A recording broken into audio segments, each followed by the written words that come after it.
Hello everybody, welcome back to my YouTube channel. In this video I'll show you how to cut and sew this structured sleeve detail that you can attach to your dresses. If that is what you're interested in, keep on watching. So I cut two pieces. The width of the two pieces I cut is 6 inches and the length is 24. So you have to cut este or interfacing because you interface both pieces. You interface both. So you will iron on este to both, and the lining part will have the peplum stay. Please, if you are yet to subscribe, please subscribe to see more sewing tutorials. So I've ironed the este onto the pieces here.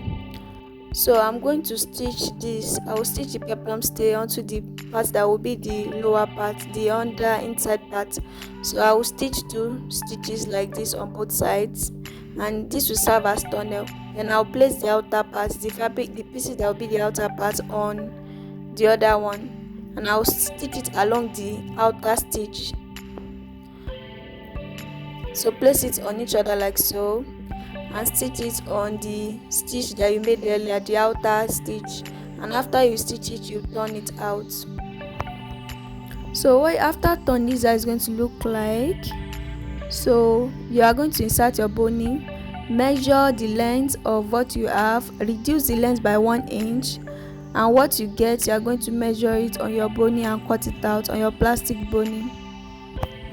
So you need to cut 2 boning for each one for each channel. So there are 2 channels or holes that we've made for the boning to pass through. So we are going to pass the boning through each.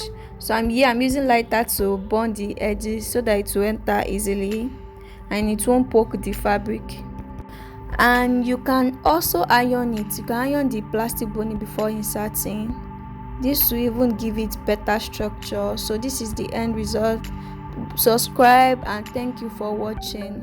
Please like this video to push it out to more people. Your liking it goes a long way. Thank you.